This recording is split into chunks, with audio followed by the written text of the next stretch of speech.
उत्तर प्रदेश के चुनाव में इस तरह से जो कहें कि आइडेंटिटी पॉलिटिक्स या जो मुख्यमंत्री का चेहरा है उनके बीच में ऐसा मुकाबला बरसों बरस पहले देखा गया होगा। अभी तो फिलहाल नहीं देखा गया, किसी के ध्यान में नहीं आता है।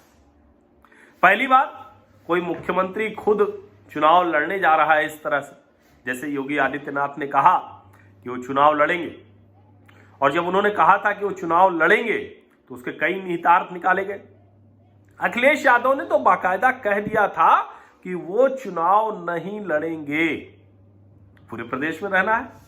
फिर जब वो बैकफायर कर गया, वो उल्टा पड़ने लगा, तो उन्होंने कहा कि नहीं नहीं, पार्टी जैसा कहेगी वैसा हम करेंगे। ये वो दबाव था जो गोरखपुर के मठ के महंत योगी आदित्यनाथ ने यह कहकर कि हम तो चुनाव लड़ेंगे, जनता के बीच में जाएंगे, पार्टी जहां से कहेगी वहां चुनाव लड़ेंगे। जैसे ही ये कहा गया तो तुरंत अयोध्या, मथुरा, इस तरह के नाम आने लगे कि योगी जी तो यहीं से लड़ेंगे। तो उस वक्त जो एक तथाकथित इकोसिस्टम के पत्रकार हैं, उन्होंने दो तर्क निकाले। उन्होंने कहा कि देखिए कोई बात नहीं, अखिलेश यादव को क्यों लड़ना चाहिए, ठीक है वो चुनाव नहीं लड़ते, उनकी पार्टी लड़ेगी, सब तो अखिलेश यादव लड़े, जीतेंगे, आएंगे।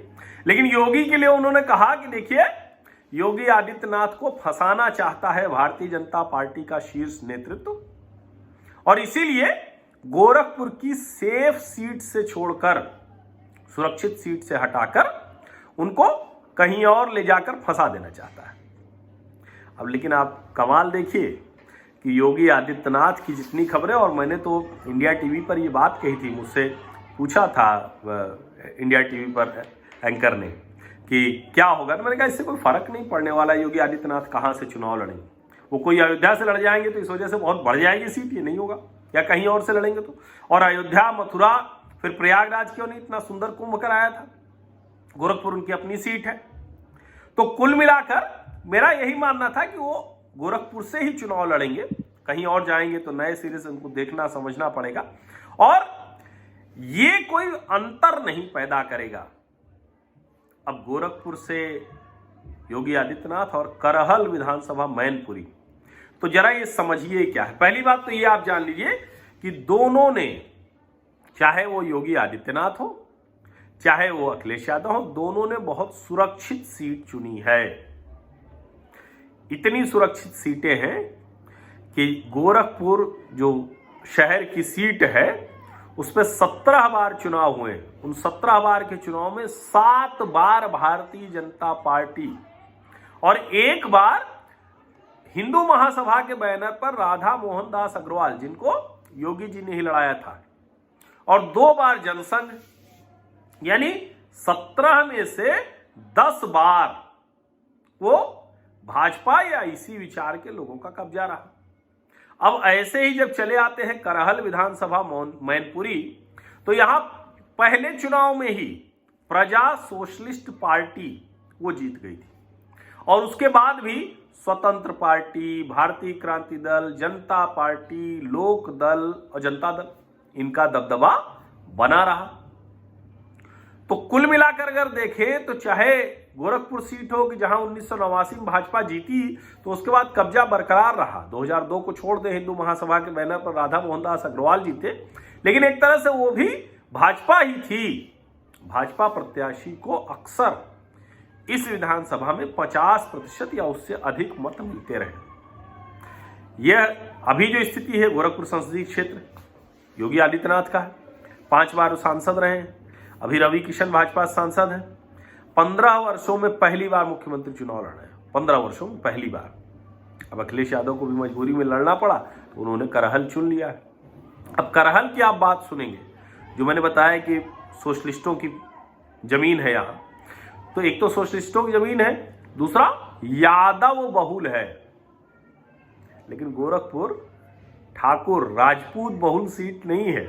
योगी आदित्यनाथ के ऊपर ठाकुरवादी होने के बहुत से आरोप लगते हैं, लेकिन वो ठाकुर बहुल सीट नहीं है। बड़ी मुश्किल से 5% से भी कम मत होंगे, समझ लीजिए। और यहाँ 35% यादव है करहल में। अब इसी से आप समझ लीजिए कि अखिलेश का आत्मविश्वास कितना ज्यादा है करहल पर। सोशलिस्ट वहां से जीतते रहे, वो सही है, लेकिन ऐसा नहीं है कि कोई दूसरे दलित या पिछड़े या और लोग हों। सवर्ण तो खैर छोड़ दीजिए, सवर्णों पर तो समाजवादी पार्टी को भरोसा भी नहीं है बहुत। ये स्थिति है।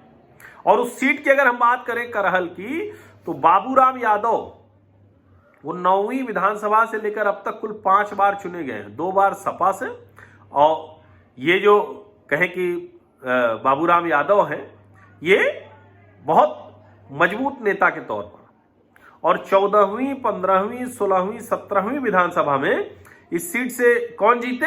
सोबरन सिंह यादव। ये इलाहाबाद विश्वविद्यालय से स्नातक रहे हैं और उसके बाद ये लगातार जीतते रहे। लेकिन ये फरवरी 2002 के चुनाव में भाजपा से लड़कर जीत गए थे, यही सोबरन यादव। हालांकि फिर से सोबरन यादव वो सपा में आ गए। अब सोचिए 2002 का चुनाव कैसे कॉमन है।